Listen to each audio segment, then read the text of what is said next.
Welcome to Software Testing from Scratch, brought to you by Eduonics. My name is Richard Martin, and this is just an introduction to the course.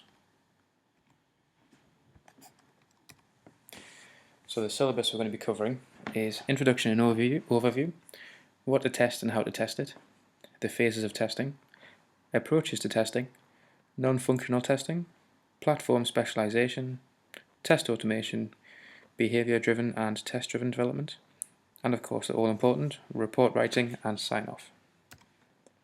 So in this video, we're going to cover why do we test software and what happens when we don't, where does the term bug come from, the purpose of testing, and the software testing lifecycle.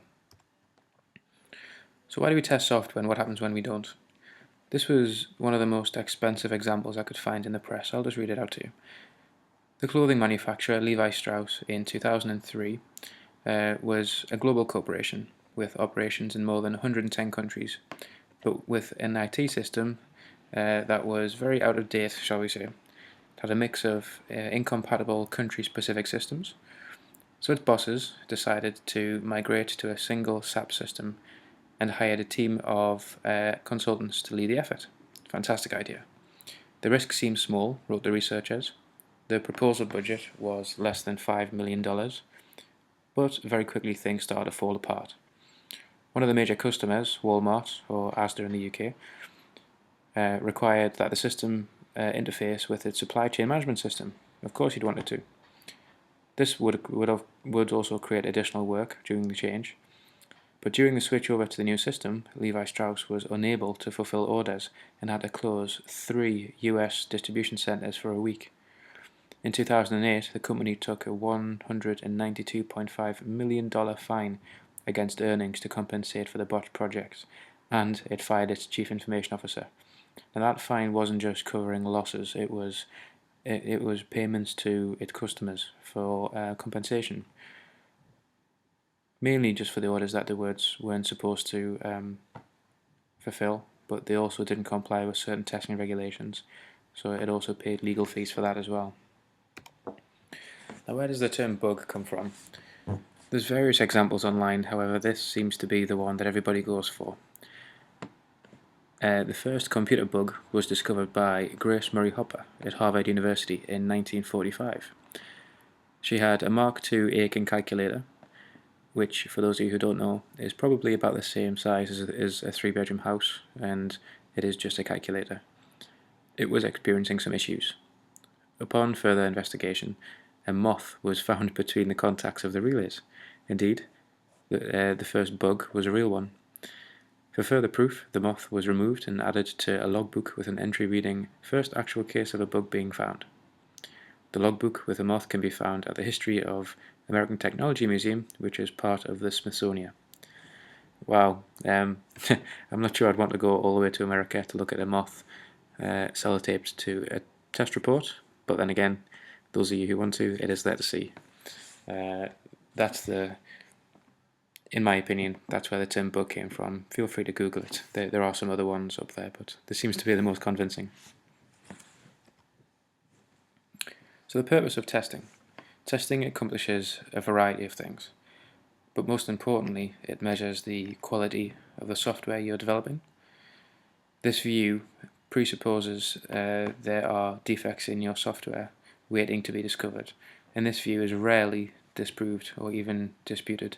There's probably going to be a bug in every bit of software you'll look at. The severity of which may not be that it stands out, but you can guarantee there'll be a bug there somewhere. So reducing the cost of developing a program.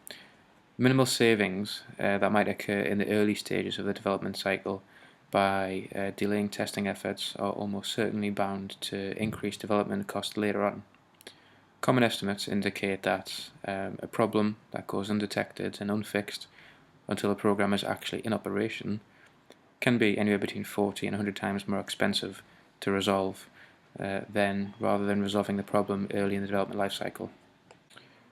Ensuring that your application behaves exactly as you explain to the user is also a major purpose of software testing. For the vast majority of programs, unpredictability is the least desirable consequence of using an application. Also, reducing the total cost of ownership by providing software that looks and behaves as shown in your documentation. Your customers require a few hours of training and less support from product experts later in the day. Developing customer loyalty by word of mouth also helps increase your market share. I know a few people who have their own startup companies and they only ever get business via word of mouth, which is a fantastic way to do things. Finding success with a program that offers the kind of quality that only thorough testing can provide is much easier than trying to build a customer base on a buggy, defect-riddled bit of code. Now, your fundamentals to software testing are definitely the key, especially for exams, but in the real world as well. The software testing lifecycle should be followed with every test case. Although you don't reference it, this is just the logical flow in which you do things. You have your requirements, you then perform your planning and your design, you then do your test execution and defect logging, and then your test reports and acceptance and sign off. But at the test execution and defect logging, chances are you would probably go back to test execution again after defects have been accepted and fixed. This ensures the process is of the type and quality needed and expected by the client or customer. Now, the requirements document is a specification that establishes the basis for an agreement between customers and contractors on what the software product is to do, as well as what is not expected to do.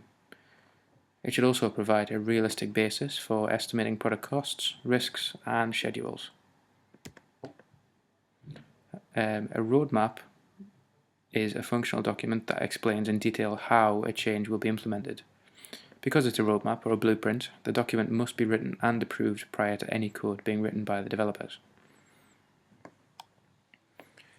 A software design document is written as a description of a software product that a software designer writes in order to give a software development team the overall guidance to the architecture of the software project. The use case document is a list of steps, typically defining interactions between a role in a system to achieve a goal. It's imperative to map test cases to real-world test cases or even events. This is where you put yourself in the shoes of your average user. Try and figure out what they're going to be doing on a daily basis and write tests around that to make sure it's all captured.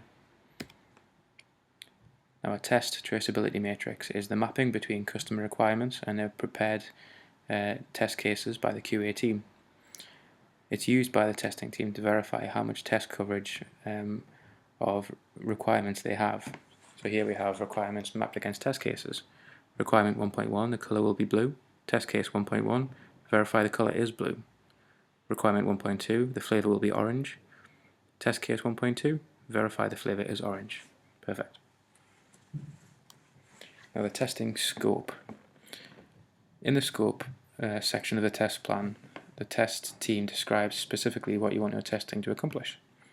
For example, the objective of one team may be to migrate an NT4 server to a Windows 2003 environment, component by component, keeping the access control list and exchange permissions intact. Anything else apart from those two requirements is out of scope, and you can't be expected to test that. And it also means that if it doesn't work, there's no comeback on yourself or the QA team either, which is what you want. Now, the test environment. Sometimes you'll be lucky enough to have your own copy of the production system. Ideally, it will be an exact copy for you to do some exploratory testing first without affecting the live service. It's usually not even on the same physical network. In reality, it's probably going to be a cut-down version, but it should still replicate as close as it can to the production system to make sure your test cases are very accurate. Now, the testing phases, we have the analysis phase, the design phase, development, execution, retest and regression, and implementation.